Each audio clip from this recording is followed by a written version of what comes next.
Welcome to D.I.C.E Conversations, an ongoing series of talks and panels hosted by the Academy of Interactive Arts and Sciences.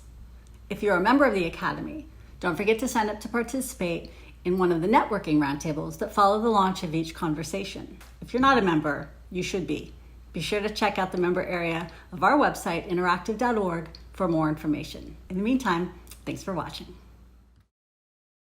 Good day, everyone. I'm Michael Pachter. I'm a research analyst at Wedbush Securities. I am moderating a panel today of legal and business scholars, and we're going to talk about the Epic versus Apple litigation and who has the better side of the argument, who we think is going to win and why.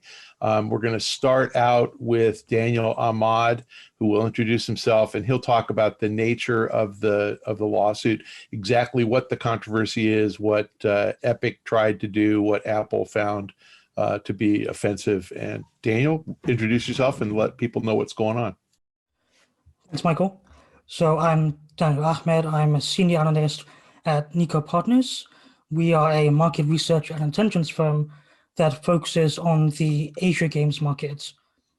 So a bit about Fortnite. I think everyone here is very familiar with the game and its evolution over the past 3 years from sort of a live service with a core gameplay loop around Battle Royale to more of a live platform and virtual world.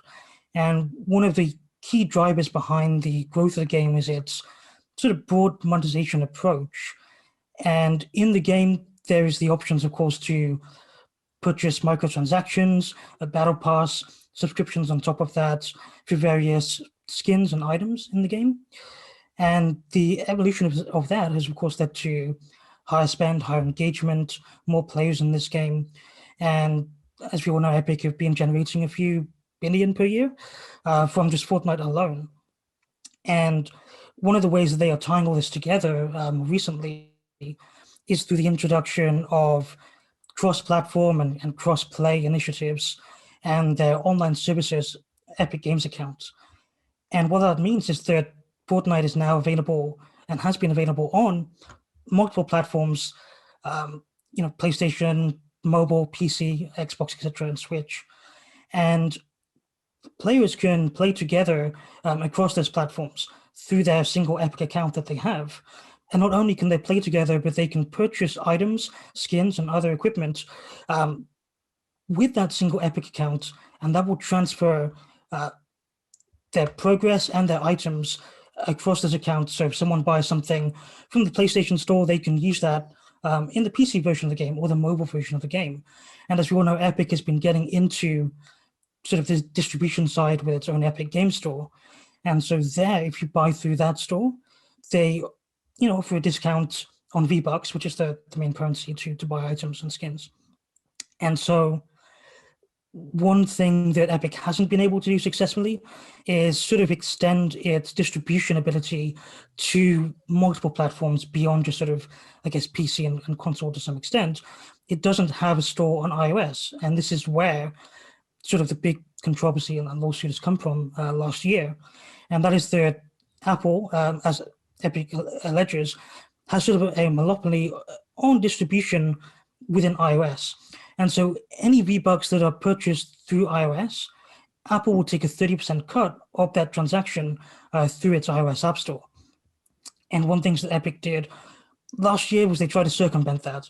So they introduced a payment method within the iOS game where players could buy directly from Epic without that 30% cut going to Apple. And of course, that's, again, sort of Apple's App Store policies and their platform policies, which is why they pretty much banned the game, I think, within 24 hours. And it's also why Epic had a lawsuit sort of ready to go within that time. So if I buy a Battle Pass for $10 on Xbox, Microsoft takes 30%. If I buy a Battle Pass on iOS, Apple takes 30%. And I can take whatever items I get from that Battle Pass and play on PC, Xbox, PlayStation, iOS. And does Apple get any share of what I paid to Microsoft if I buy my Battle Pass on Microsoft?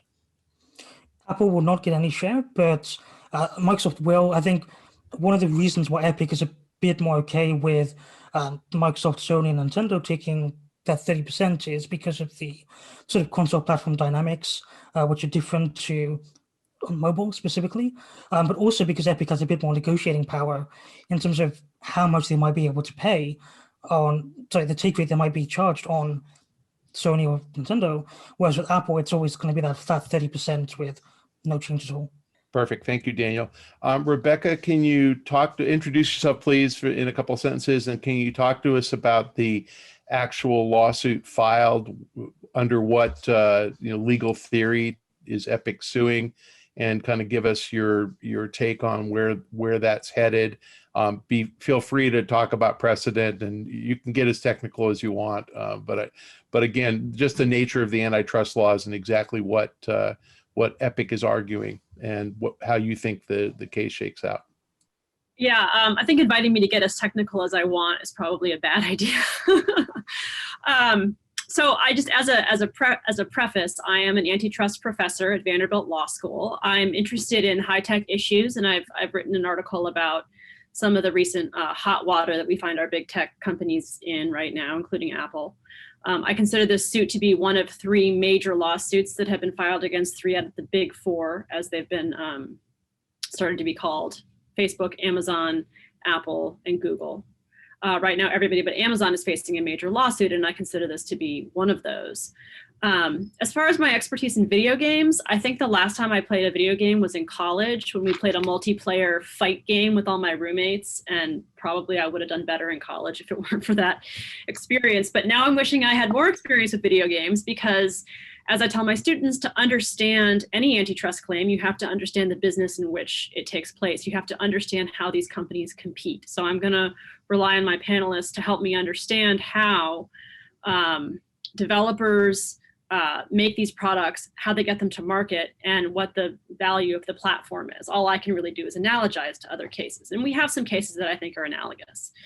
So essentially, Epic has alleged that Apple, by keeping a closed store, by keeping access to their mobile iOS store only to themselves and to people who deal with them on very specific terms, is an act of monopolization. Essentially, they're arguing that Apple monopolizes its own store. So Apple has 100% market share of its own store. It has something like 65% of mobile devices in the US. So it has a large percentage of mobile users that are stuck with its store, but it also faces significant competition from Android, essentially, and in the form of that other 35 to 40%. The claim is that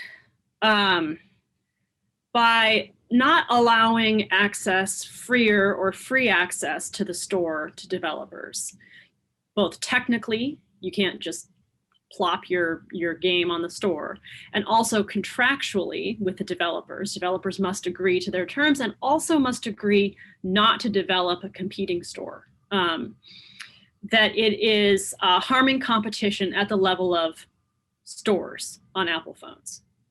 So, and that's a violation of Section 2 of the Sherman Act, they allege. That's the classic monopolization statute. It's from 1890, so we're dealing with some pretty old school ideas of competition here, but they have been refined through case law through the years. And also Section 1 of that same statute that alleges unlawful agreements. Those agreements would be here the ones between Apple and the developers who sort of must sign these contracts of adhesion. So it's a little bit odd to be challenging contracts of adhesion as contracts in restraint of trade. I shouldn't use technical terms like contracts of adhesion. I mean the contracts you sign because you have to, because the terms are take it or leave it. Every time we click on accept cookies or click on anything, really, we're signing a contract of adhesion. And I recognize that developers would prefer to deal with different terms with Apple, but they can't. So we call that a contract of adhesion. Okay, so that's what they're alleging. Now, you might think, and I think, it's a little weird to claim that somebody is monopolizing their own product, right? How can it be said that J.Crew has a monopoly over J.Crew stores, and we're not allowed to sell our jeans, my jeans, Allensworth jeans, at J.Crew. But there actually is precedent for this kind of claim, and that's Microsoft, among other things. Microsoft is one of the most important cases for high-tech antitrust. It was the one that I'm talking about right now is from 2001, so it's kind of that first wave of high-tech cases. And in it, Microsoft was alleged to have monopolized Intel-compatible PC operating systems, which, so defined, was basically just Windows. It makes this case very similar to that one in the sense that Apple's accused of monopolizing Apple, in the sense that Microsoft was accused of monopolizing Windows. So there is some precedent for this. And in that case, it was recognized that the monopoly that Windows had was significant because the other PCs in the space, basically back in that time, it was Apple funnily enough, it was Apple with a smaller market share. People didn't switch easily between Microsoft computers and, between Windows-based computers and Apple computers. People were kind of locked in, there were switching costs. Now, all that should sound familiar to this suit too, except the players are kind of reversed. People are locked into Apple. Okay, so anyway, there's some precedent for this.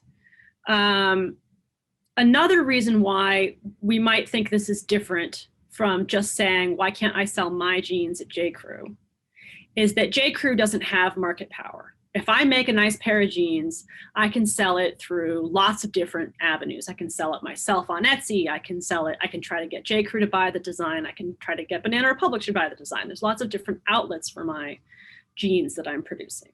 Here, the analogy, of course, is the game developer doesn't have a lot of options. They basically have, for mobile anyway, which may itself be its own market, they have Apple phones, the iPhone, and they have Android phones. And moreover, you can't really bring a game to market only through Android. You kind of have to do both, so you have to pass through this bottleneck.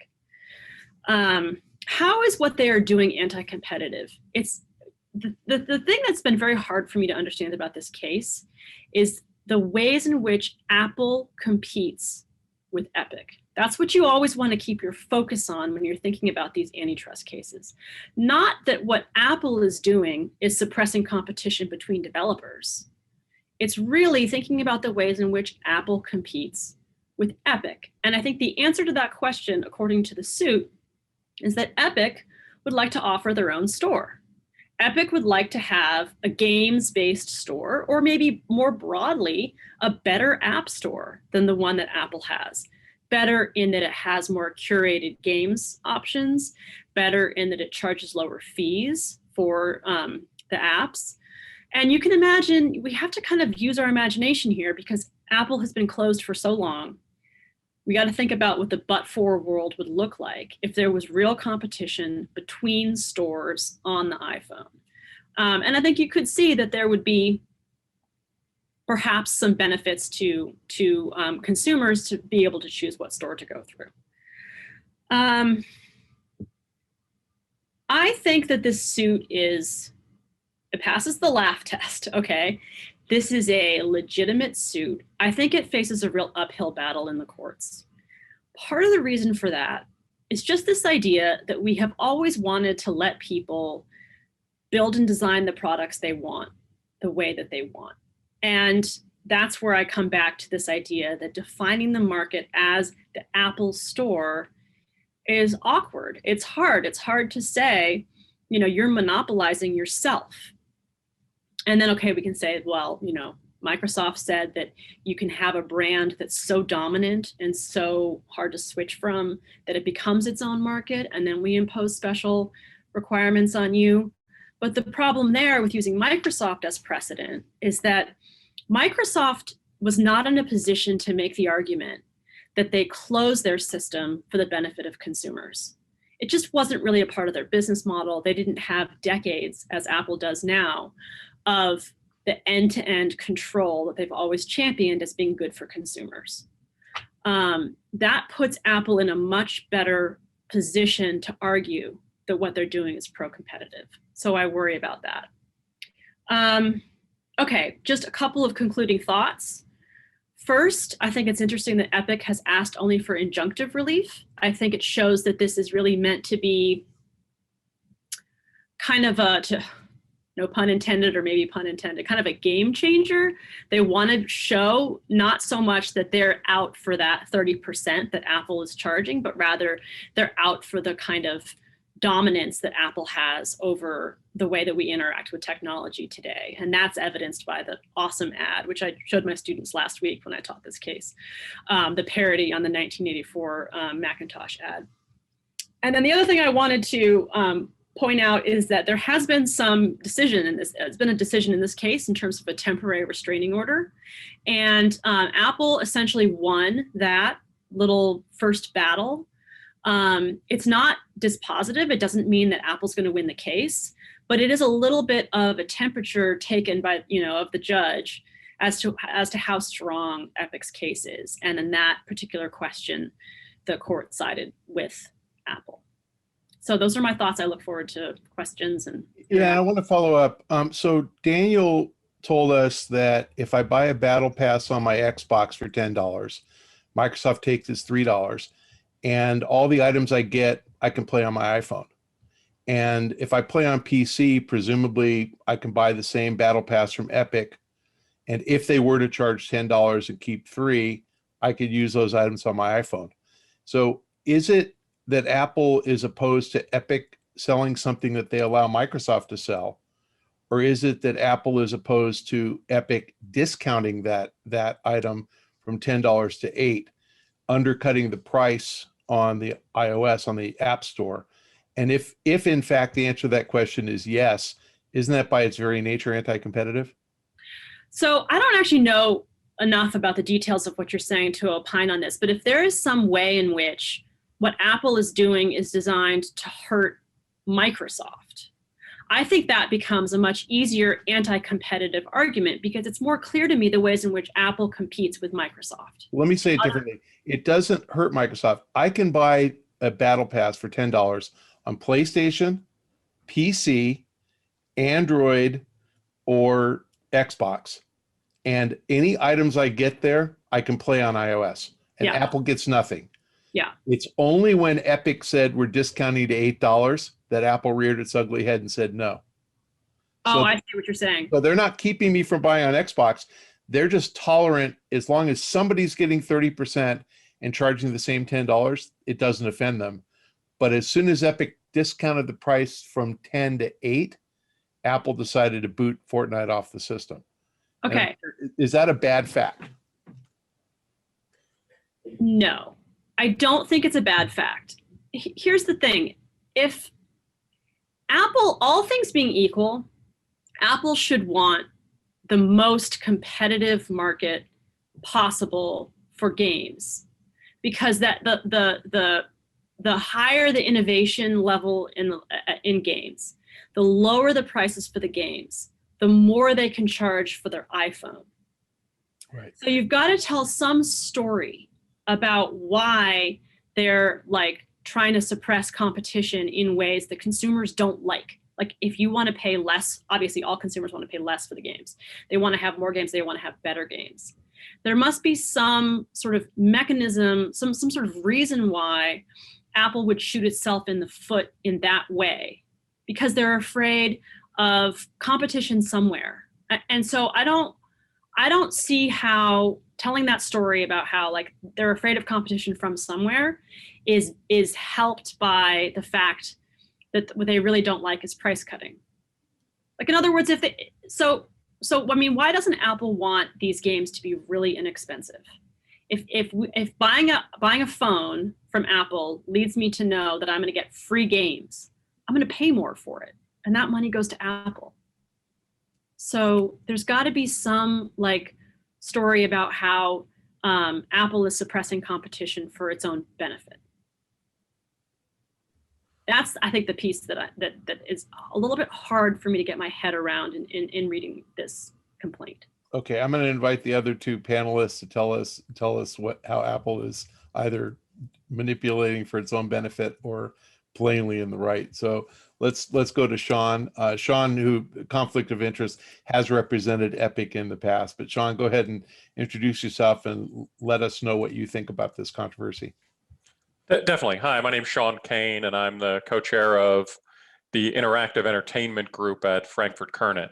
As Michael would say, I do have done work with Epic in the past and in the present, but I'm not here speaking on their behalf in any way. All of my opinions are my own and should not be seen as in any way an opinion, for or against Epic in this matter. That being said, I've done video game law work exclusively for nearing 20 years now. So, I've seen a lot of things, and obviously I have a lot of opinions on this case and many other things. It's interesting. I look at this suit as raising a couple of different issues that are in the moving papers. And I look at it as, in my mind, some of the questions on which marketplaces is it being alleged that there's concerns over. And, I think our colleague Rebecca did a wonderful job talking about the antitrust issues.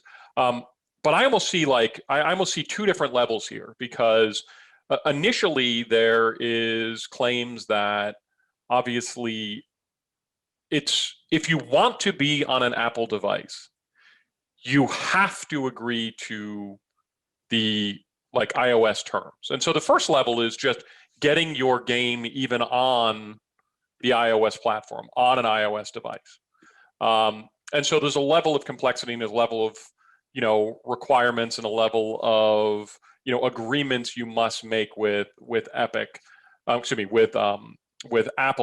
to actually have your game on the device at all. So there's the first level that you have to consider, whether or not, those requirements of themselves are anti-competitive. But then secondarily, on top of that, Apple is also then saying, well, even if you make it through all of those things, you still need to use our payment system. And obviously what the triggering point here was when Apple added its own payment system into Fortnite. And so I look at it as almost like there are two different levels there. Now, Apple has kind of come forward and said, well, of course we're against having Epic's internal Fortnite payment system because our system is secure and it's good for the players. However, for a couple of reasons, to me, that argument seems a little bit convoluted, because for one, there are other apps on the Apple Store that have payment systems that are not through the iOS system. I mean, let's look at Netflix. Let's look at Disney Plus.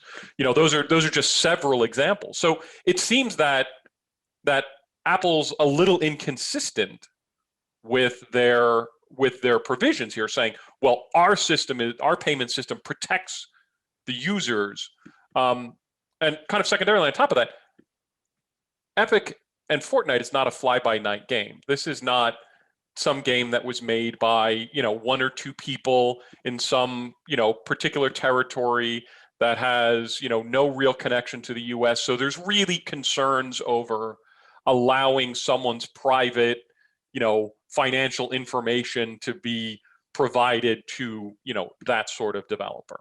That's not the case with who Epic is. I mean, Epic's been in business for 25 years. They're one of the premier publishers and developers in the game industry today, as well as their technology exists in games across all platforms and have for decades. So I kind of look at this as being a little bit, there's kind of this bifurcated issue here, and I haven't actually yet seen Apple really set forth an argument on how they can take these differing and sometimes seemingly inconsistent positions and yet still claim we're not trying to be, unfairly stop competition with one party versus another.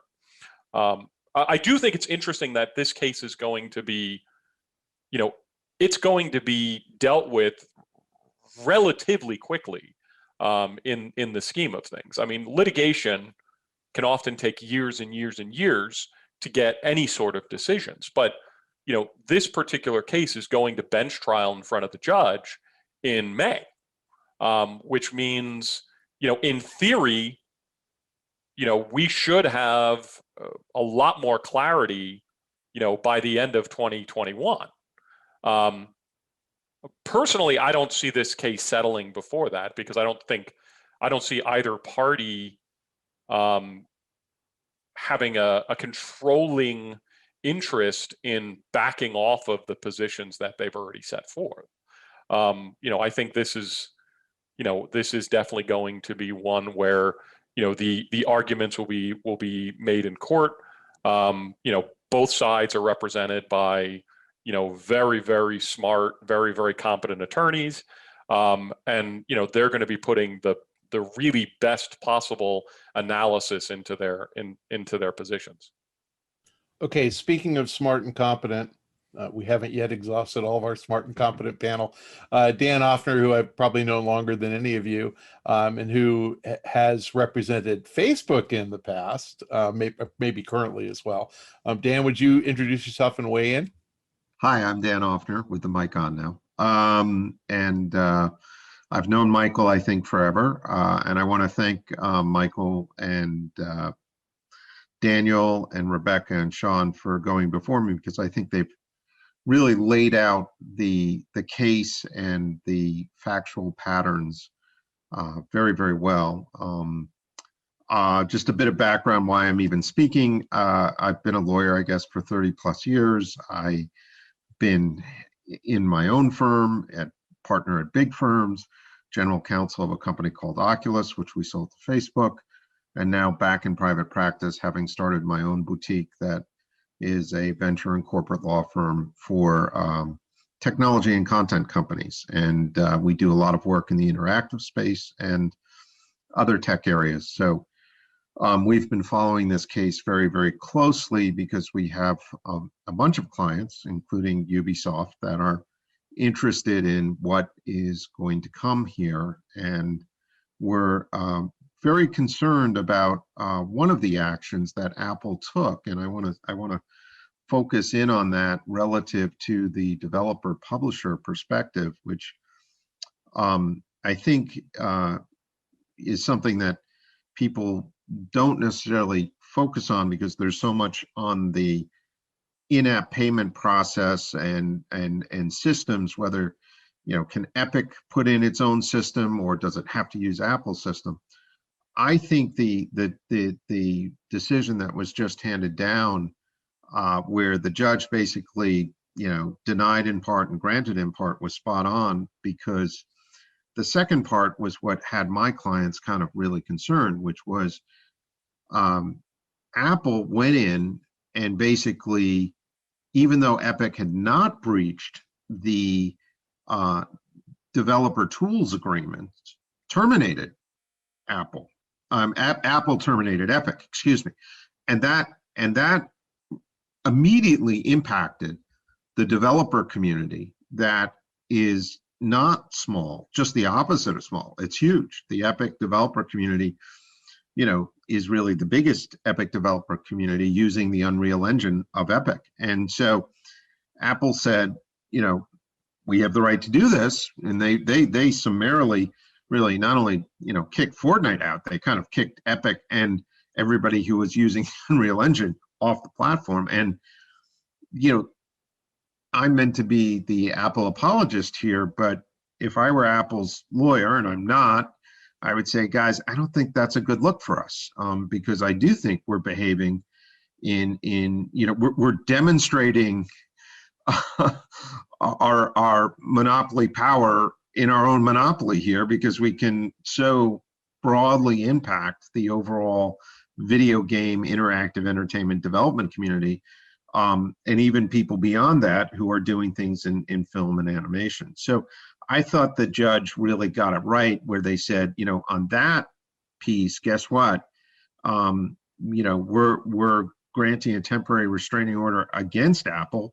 You can't terminate the tools licenses, so the Unreal Engine won't work on the platform. And the development community, can keep on using Unreal and being on the iOS platform. So I thought that was really right. I thought the charge of Tim Sweeney and Epic and the commercial that they did, which was the kind of the spoof, the send up of the Steve Jobs 1984 commercial, while brilliant, I thought was I think they're picking a fight. First of all, they breached the contract again, which I think the judge's ruling was spot on. They breached the contract, and the judge said, "Listen, you're not suffering irreparable harm, Epic, if you chose to breach the contract. That's, by its very definition, that's not irreparable harm." And Apple, if you choose to breach a contract, saying Apple is a monopoly is not a basis for your being able to breach the contract and do whatever you want. And we're not going to agree with you on that. So I thought, and I'll sort of sum up this way. I think what Epic has done by picking this fight, and again, it's a game, and you have two really brilliant minds running the game for each side strategy. On one side, you've got Sweeney, who I think is probably one of the smartest guys in the business. And then on the other side, you've got Tim Cook, who, I think a lot of people, sort of kind of downplay Tim Cook because he came after Steve Jobs, but I think he's brilliant and has done an incredibly masterful job in building Apple from where it was with Steve. So I think when I look at this, and what I've sort of talked about with my clients is, was the whole fight about the in-app purchases a Trojan horse to protect Epic's ability to keep the Unreal Engine on the Apple platform and not and basically put a shield around the Unreal Engine on the Apple platform so that Apple couldn't, in its monopolistic potentially power, either regulate that or somehow block Unreal products using the Unreal Engine coming onto the platform. And I'm reminded of a case that dates me, which is when, and it's a case where Kamala Harris was the Attorney General and actually was representing the state of California, the FTC, and sued Apple for antitrust violations under the California antitrust case, when Steve Jobs, in his wisdom, decided Flash didn't work, and he kicked off all the Flash games. He said, if you were using Flash as a tool, you couldn't bring your app onto the App Store. And all of a sudden, a company that I was representing back then, Sean, this is not to create the battle lines, but it was called Unity. I don't work for Unity anymore, but their primary engine was, heavily wrapped up in the Flash tool. And they were like, we hired smart people like Rebecca, and we were gearing up to file in the lawsuit an amicus brief. And all of a sudden, as Kamala Harris and the AG's office began to bear in on Apple on this decision that they had made, Apple backed off. So to me, one of the questions I've asked, because I don't see Epic winning on the in-app purchases side of the case, because, and I'll give you that, and then I'll shut up. I don't see that as a winner, and I don't see it as a winner because Sony has its store Microsoft has its store. Tencent has its store, which is the biggest shareholder of Epic, and also the biggest distributor of games in the world. Every other place where Fortnite is distributed, Epic has its own store. They all take a cut. Might be 10%, might be 30%, might be whatever. Everybody takes a cut, and everybody is able to run their store on their device, their platform. Who are our friends in Seattle? I'm blanking on them. Valve, Gabe. So everybody's, and Gabe runs his store as he sees fit. So I think there's it's a hard hill to climb. Rebecca's pointed out, you have to make the argument that you're a monopoly in and of yourself, and that's a little hard. And here, when you look at the fact that there are more Android phones out in the world than there are iOS phones, and that last year the revenue for Android apps, is at 51% versus the revenue for iOS apps is at 49%. So you can't make the argument that all the revenue primarily comes from iOS.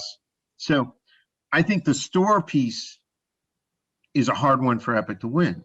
All right, well, Android did do the same thing. They followed suit, but I want to follow up. So I'm just going to, Michael, let me just, I think that Sweeney's whole point is to protect the Unreal Engine. Yeah. Okay. I want to follow up on Rebecca's analogy because I think it's a really good one, and I think it has the potential to determine the outcome. You talk about J. Crew selling J. Crew jeans, but I actually think this is J. Crew selling Levi jeans. And I think Epic is Levi's. So Epic manufactures the game Fortnite, creates the assets in Fortnite. They create the Battle Pass. They create all the items that the Battle Pass gives you. And so this is Levi making their jeans and then distributing their jeans through the Microsoft Xbox store and through the PlayStation store and through the Steam store and through the Apple store and through the Android store, and letting those retailers take their cut. And Apple, and I'm going to ask Daniel, is that correct, Daniel? Am I saying it right? That if Epic creates all the content that's the subject of this controversy, it's all Epic created games. And I mean, the game is Fortnite. All the assets are created by Epic, correct? Yeah, it's just Fortnite in this case. And I'm buying exactly the same thing, whether I play on Xbox, PlayStation, PC, Android, or Apple. If I buy a season pass, I get the same stuff. Correct. And then when I buy those Levi's jeans in any of those retailers, I can wear them anywhere. So I can wear my Levi's jeans from Xbox when I go play on my PC or when I play on my Android or my Apple store. So Rebecca, I want to go back to you on this, but it strikes me that what Apple is saying here is, if you buy your jeans at Xbox and you let them take their 30% royalty, or you buy them on PlayStation or Steam and let them take their 30% royalty, people wearing those jeans are welcome in our store to come in and play around. But if you buy them on Epic at a 20% discount, those people aren't allowed in our store. Does that change how you think about the suit? Yeah, and I think this gets to the question you asked me that I didn't fully understand, that I've had time to now understand better. So the idea being that, if you buy a skin in Microsoft and you pay $10 for it, Apple's fine with you using it because it's $10 at the Apple store. And if you buy it for $8 on Microsoft, you can't use it in Apple. Well, they haven't said anything about Microsoft, but you buy it at $8 on Epic Store, you can't use it. Okay. Microsoft hasn't discounted yet. And remember, this is, and the reason I bring this up is I cover Amazon. And if you go look at Amazon advertising, it's almost exclusively manufacturers. So if you buy a Krups coffee pot, take a look on Amazon. The featured products are sold by Krups, not sold by Williams-Sonoma, because Krups doesn't have to pay the retail markup, and they're happy to pay advertising and all sorts of share to Amazon to get that sale directly because they make more money. That's what Epic is doing here.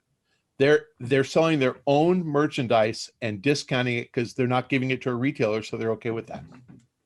And Right. just to clarify one point on that, it's Epic's payment system being used on iOS, which is the major concern. And I think that is sort of the because with let's say YouTube, for example, you can pay for that on the web. You can pay for that on your PlayStation as well. Sorry, YouTube. What is it? YouTube Pro or the subscription they have? Red. And so on Apple, the way the Google, who owns YouTube, gets around that is they charge an extra $3 on Apple, which essentially goes to Apple because they are taking a 30% cut. But because Google doesn't have to pay that on the web or any other platform, they can charge a lower price. And so what Epic is essentially doing is going onto Apple and saying, well, look, we want to price it the same as everywhere else and not give Apple that 30%. It's just going to come directly to us. And that's, of course, why this whole thing kicked off. And Sean brought this up with Netflix, and that's how Netflix works. And I understand Epic is trying to reduce the friction for the consumer because they could say, go to the Epic store, buy this for $8 and come back to the Apple store to the Apple system, ecosystem and use it. But they're saying, no, we want to do it directly. And that, but Michael, that would actually violate, I mean, if they took that position, that would also violate the terms of service. The terms of service for the App Store too, because there's specific language in those terms that basically says you cannot basically push or offer like payment systems and push people outside of the app to kind of then come back into the app to use that content. And I know I subscribe to the New York Times and Washington Post. I did the New York Times on my PC and then downloaded the New York Times app, and Apple gets nothing, and I know that. I subscribe to the Washington Post on my iPhone, and I get a bill from my Apple card every month for my Washington Post subscription. And Apple's fine with that. They don't care where I came from. They don't care where I paid for Netflix. Roku is fine with that. I guess that's what I would take issue with. I'm not sure Apple is okay with that. They have to be, right? So I think this is what the suit says. The suit says it's over the App Store on the phone that Apple really has true market power. And so they can do these things like, act more strongly, but they don't quite have the power to act so strongly in every context everywhere. And I think that argument, I agree with you, Michael. I think this is a problem for Apple. And it's a problem for Apple because basically what you're saying is that they don't have a closed system. They don't have an end-to-end closed system, right? And so when they come with those pro-competitive justifications about we want this completely, self-contained, seamless, no flash, nothing that doesn't work, everything's going to be beautiful and perfect, just like Steve Jobs imagined it. You can point to these facts to say, that's not what you have. You've compromised that in places where you don't have market power, and you have to. And so I think that can be used to challenge whether or not their pro-competitive justifications of end-to-end control are pretextual. On the other hand, if I were Apple, I might come back and say, look, it's not perfect. Sometimes we can't enforce every single, thing assaulting our ecosystem. We try to keep it as closed as we can. We try to be reasonable. But there's this red line in the sand that at least keeps, some modicum of control for Apple over the end user experience. So, I mean, I kind of see it both ways, but I'm understanding now your example, Michael, and the problem that it poses for the idea that Apple is trying to protect privacy, quality, no flash, right? Rather than just the revenue. So I'm going to stay with you, Rebecca. Dan, I'm coming to you, I promise. Okay. 60 seconds each because we have 4 minutes left. Rebecca, no, you're first. Who wins and why? 60 seconds. I think that Apple is going to win because Android and there is a real competitor in this space, and also because Apple has a long record. Although, now it's kind of questionable because of the things you guys are pointing out, but Apple has a pretty long record of having that end-to-end closed system. And so arguing that it's closed for the benefit of consumers is going to be easier for them than it was for Microsoft. Dan Offner, who wins and why? So you got 60 seconds. You can take Apple wins, but it's going to have to fight off two things very hard. One is the lock-in, the monopoly of itself argument that Rebecca's saying, and the court actually invited scrutiny of the fact that the privacy and safety and consumer quality issues hadn't been fully briefed or thought through by Epic. Despite that, I think Apple wins on in-app purchases, and also when you look at the global market. But I think that Tim Sweeney's objective, which really was just to protect Unreal on the platform, he will win, and that will protect the ecosystem that he wants to build on iOS and every other platform. All right, Daniel, who wins and why? And talk about the consumer in here too. Sure. I mean, it's hard to say who will win. I think Apple does come out on top, even though I will say Epic has a lot of merits with their case. I just think that seeing how the case has progressed so far, we can see how there are already parallels being drawn between Sony's platform and Microsoft's platform and Apple's platform, and the whole multi-purpose device, general device sort of argument isn't holding up as well as I think Epic wanted. Whether that's a win for the consumer, it's hard to say. Apple is essentially not going to change anything in that case, I don't think. If Epic was to win, you'd have a lot more competition in terms of app stores on iOS, which is essentially what Epic wants out of this. And you can look to maybe China in that case and see how at one point there was 200 app stores on Android because Google Play was banned there back in 2009. And what essentially happened was you now have a monopoly of companies like Huawei and Xiaomi and all the top sort of smartphone manufacturers with their own app stores, where they charge a 50% take rate compared to a 30% take rate, which was standard a few years ago. So maybe more competition isn't the best thing, but I don't think that China's situation would apply to the West, where iOS would still have its own store at that sort of 30% rate. Final word, Sean Kane. I think the development and publishing community wins because this case has kind of drawn back the curtain in the eyes of the public to see what Apple is actually doing with their store and how it potentially adds to the cost of the games and the items people purchase. So I think the community wins that PR battle. Who's going to win? Who's going to win the case? I'm going to leave that to the judge to decide. This is a bench trial, which means the judge is going to be the ultimate arbiter here. It's not going to be held by, a jury of our peers. And the judge and Rebecca definitely knows this area of antitrust law better than I do. Panelists, we used our 45 minutes. I hope we satisfied our mission and everybody got in whatever words they needed to get in. Thank you all for joining.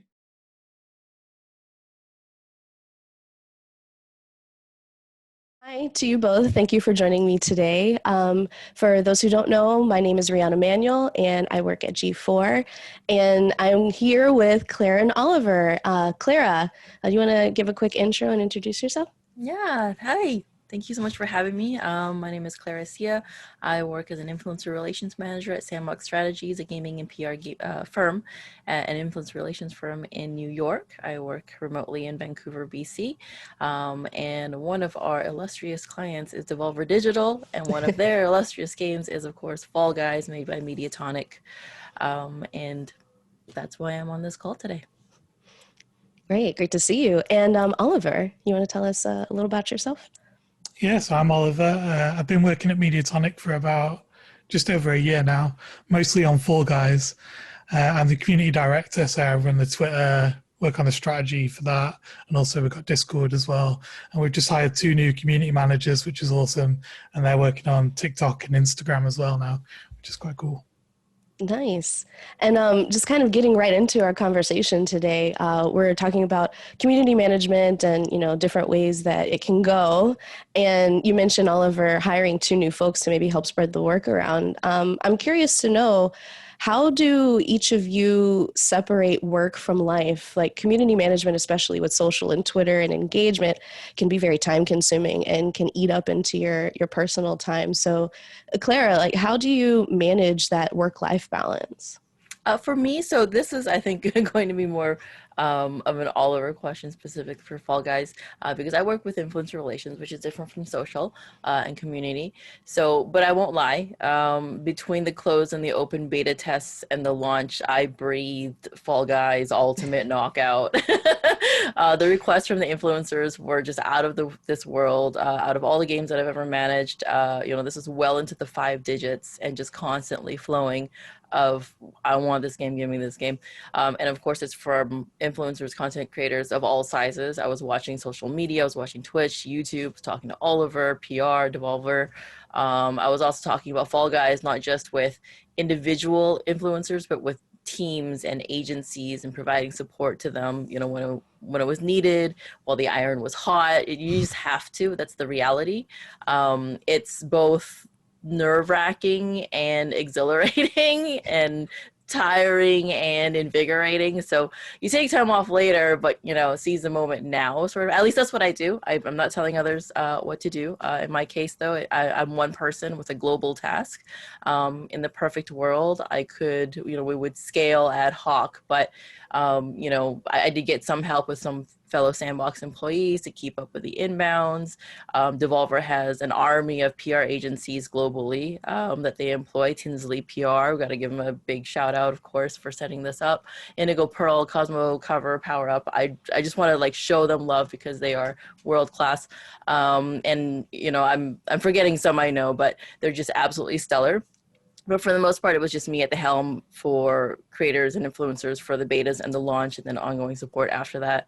And I hope you edit some of this out because I ramble, but you do have to draw a line. I feel that sometimes something I'm working on, it'll feel like it's forever, and I'll always be working on this. Part of it is, I work from home. I love what I do. And I'm always just feet away from access to my work. So it's something that I will continue to work on. But for instance, Mediatonic just launched private lobbies for Fall Guys last week, and it's only for a very select number of influencers and press around the world, a lot of which I coordinated. But there are these big events, they happen all time zones. At some point, I have to go, maybe I deserve to hold my rabbits and watch Mad Men instead. But yes, always aim to please, but you got to take time for yourself. And I am, guilty of not following that all the time. I'm on holiday now, so, the cycle begins anew in a couple weeks. And Oliver, how about you? How do you manage the time for personal work and then also living your life, but also maintaining a constant engagement with the community? Yeah, it's been really difficult, especially around launch when just things were spiraling really quickly and we just hadn't expected it at all.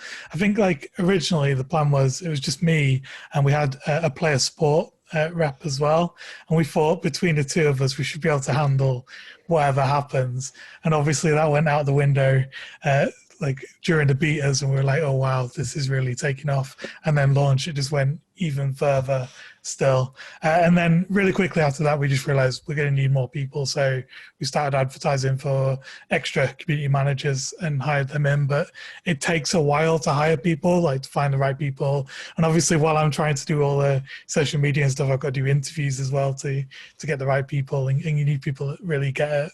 So yeah, it was tricky for a while. But obviously now things are a bit calmer, and obviously I've got more people helping.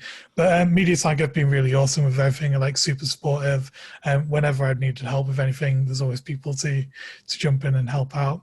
And I think everyone being in lockdown as well has made it easier to sort of blend between your home life and work, because you're working from the same place. So there's obviously that. And it's been quite good in some ways to have the connection that Fall Guys has had with so many people when I'm just sort of at home. And usually when you launch a game, you sort of with the team. So you have that really cool moment where you're all celebrating together.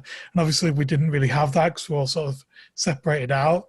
But we got to see sort of the community enjoying the game and everyone online experiencing it, and we were sort of experiencing it as well. So yeah, I think it was hard work for that time, but then yeah, it sort of pays itself back a bit.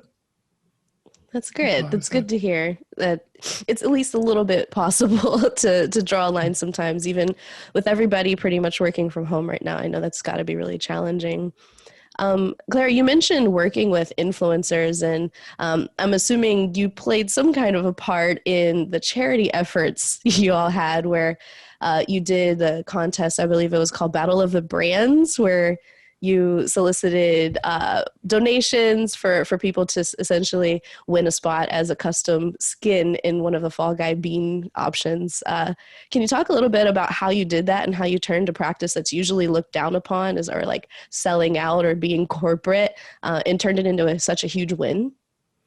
This is going to be, again, I want to throw to Oliver because this is definitely his genius. I help to spread the word in the background. A lot of what I do in general is background work. I'm not in the spotlight. So much of that is just, hey, by the way, this is happening through blasts, through DMs, through just going through networks. And again, going through on a macro level and talking with agencies and teams to let them know what's going on and help amplify the efforts of the community manager and the community experts like Oliver and any of their clients. So this, I want to definitely throw to Oliver. He's an absolute mastermind. Yeah, I really want to hear the story behind this, Oliver. Please, go ahead. So it was Nigel at Devolver. He said, well, basically, we had all this interest from brands that were like tweeting us their versions of Fall Guys. And like from really early on, we always retweeted stuff like that. And I think that encouraged more people to create their own versions as well. And it just became this like really big meme where companies would make their own versions of Fall Guys, we'd amplify it, and then it would kind of spiral. And so Nigel at Devolver said, what if we sort of take that and turn it into something really positive? Because we were trying to work out like, well, do we put any of these costumes in the game? Like, where do we draw the line? How do we deal with that? And he just said, what if we turn it into this really positive thing where people can bid to donate money to special effects and they get their costume in the game if they win? We were all just like, yeah, that's perfect. Let's just do that. And I think it was a couple of days between him suggesting the idea and then us posting that first tweet of, let's just do it. So it was one of those things where I think as soon as anyone heard the idea, we were just like, that sounds amazing. Let's do that. I think the biggest surprise for me is I really expected it to be companies that kind of won that, because we were talking to like McDonald's and KFC and stuff like that. But then, yeah, influencers are the ones that sort of came forward and really got involved with that. We gave them 2 weeks because we thought that was probably long enough that people could have internal meetings to try and get like sign off on the budget, because it's such a weird concept. But yeah. I gotta say that this is the kind of thing where influencers shine. You know, for the most part, there are 1 to 3 men teams or person teams. They kind of go with their ego, and they go with whatever's hot, and that's kind of their world, right? So it doesn't surprise me, but it's also, I've always found it, you know, isn't it mysterious how these big brands just kind of go silent during these sorts of things? You know, put your money where your mouth is. But I'm so happy to see that it got to where it got to, and on just the general note of, you know, the whole selling out and product placement, I have to, you know, Nigel is really, really smart about that. I got a lot of inbounds also from brands to talk about, you know, how we can work with our influencers to do this and that and place a chicken bucket here or whatever there sort of thing. And, you know, I have I think a really good relationship with Nigel, and I understand where he's coming from. And we know, you know, the fine line between selling out and doing something that's just kind of overtly funny or like meme-ish or just with good faith. So it does take someone with the right sort of mindset to navigate those waters. So big props to Nigel on that.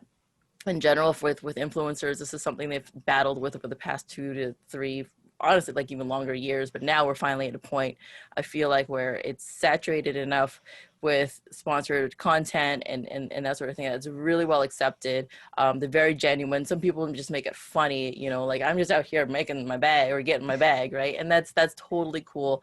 It's a tough thing to work around still for some people who are just getting into it, but it all sort of ties in that influencers are now like there.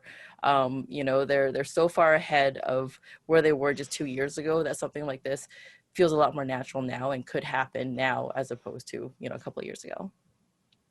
Yeah, and it's interesting point that you bring up, that influencers have evolved quite a bit, at least in the gaming space and across other industries as well. And I'm curious to know your thoughts on like what role you see influencers playing in the future, if you think they'll be more involved in game dev or in community engagement directly. Absolutely. That's a big conversation I'm having with some of our uh, publishers and launches upcoming, is how do we look at audience forward as opposed to just we're just going to launch the game and we hope some people play it. So I think this ties in with one of your future questions, but like we also have to balance whether or not something that is good for a game or good for a stream or a YouTube video, is that going to harm the game for players in general, that sort of thing. But thinking audience forward is the way of the future. I've been doing this now for about 4 years, and my job has never been busier. Every year it just gets more and more crazy, and it went from mostly organic work, earned content, to now almost all of our campaigns include some form of paid component. It's a blend typically, and so it's only getting bigger. And this is, I'm a content creator myself. I'm a Twitch partner, and this is sort of a dream that I've seen for and I've hoped for all of my peers and everyone out there who's trying to make a living off of doing something like this. It's crazy. So yes, absolutely, I see them as big players in marketing and elevating brands, as well as game launches going forward for the foreseeable future. Yeah, that would be a lovely feature to see. I think the more positive voices that are contributing, the better, as long as it can be managed adequately, as you mentioned. And something that I would be interested to hear both of you speak to, how was that moment when Fall Guys released? There were some server issues, there are some not so satisfied customers, and I believe the term is review bomb. Maybe on Steam, it's not the kiss of death, but definitely something that can slow down progress for a game. Oliver, let's start with you. What was that moment like as you're celebrating a release, you're ready to engage with folks, and you see that negative feedback? Yeah, it's interesting. I think a lot of the stuff we'd sort of already established really helped with that. So the way we kind of handled it was I don't think you'd normally get away with this, but we sort of made jokes about it and kind of embraced the sort of funny side of it. And I don't think you'd be able to get away with that if you just pivoted to that. But because we've been so like personal about everything, we just tried to be as like open and honest and just like human about the whole thing.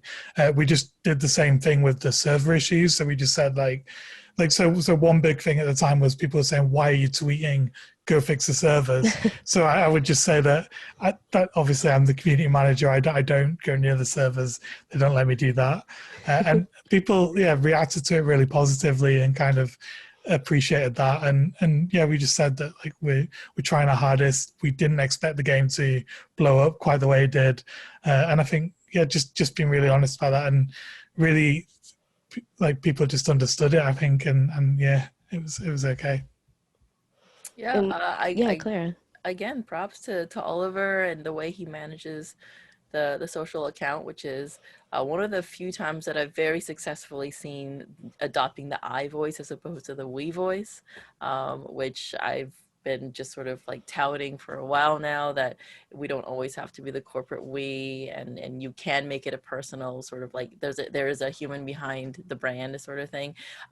It does also, Fall Guys also has the whole indie angle behind them, where we're still an indie developer, stuff happens and we're doing our best, we're not a AAA studio. So that's also in the corner, but just how human, just like how Oliver said, how very genuine and authentic their voice and tone are from the beginning was super important. It's just so much easier to have messages like this than to pivot and have to do like corporate message every single time, white text on black backgrounds. We're all tired of seeing that.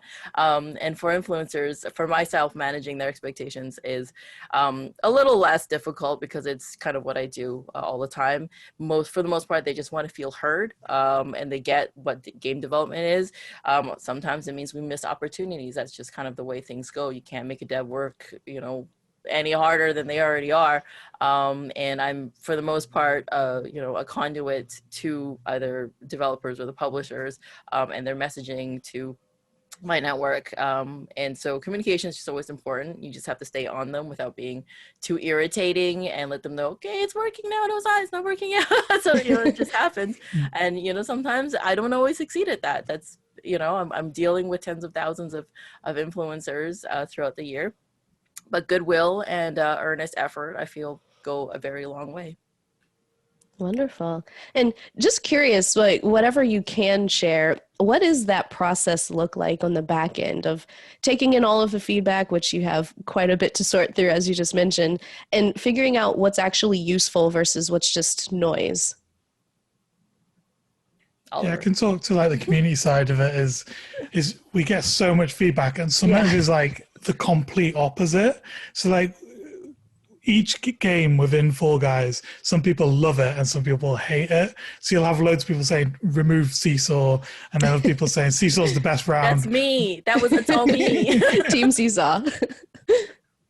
Yeah, so I think it's just trying to kind of like weigh it up and work out which things are just like personal opinion and which things are sort of like widespread across a lot of people. And it is really hard to kind of quantify that stuff sometimes.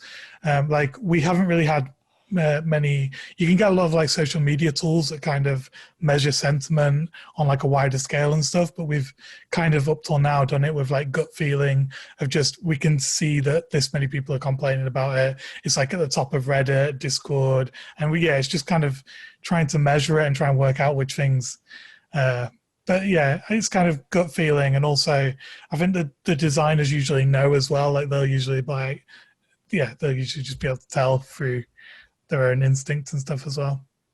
Absolutely. For influencers, sometimes, like I mentioned before, we have to be wary of what's good for a Twitch stream isn't always what's good for a game. Like sometimes stream will be like, I wish there was more time in between rounds to talk. Well, that's not really true for gamers. UI design doesn't need to be in your face and huge for the average player, maybe. Twitch chat integration is like not great for anything outside of Twitch, for instance. Griefing and stream sniping are major issues for online multiplayer games for streamers, but not for like regular players, that sort of thing.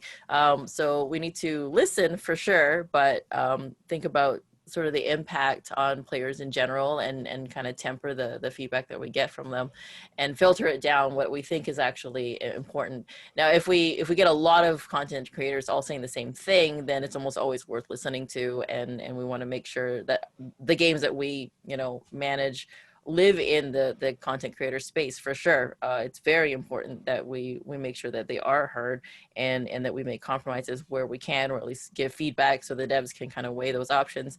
And we value the visibility that they bring, of course, but sometimes streamers get frustrated, they're in front of an audience, they can take it out on the game, and they'll say something sucks or shouldn't be there or it's unbalanced, but it isn't always the case.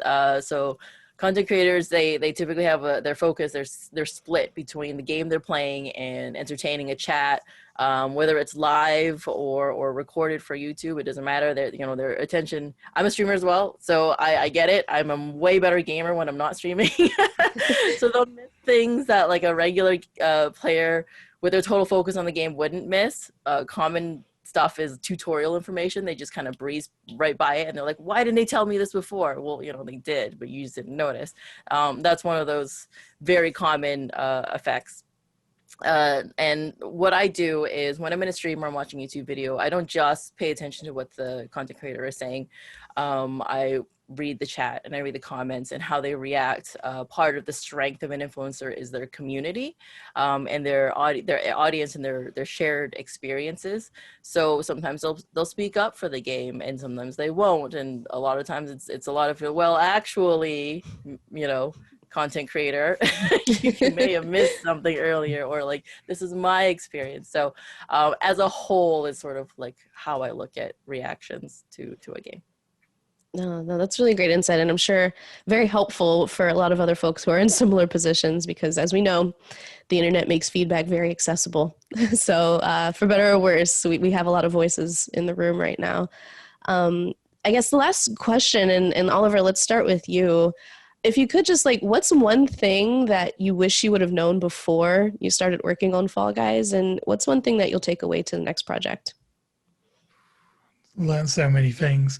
I think like one really big thing I learned was like the difference between running a Twitter account with like 100,000 followers compared to like over 1 million followers.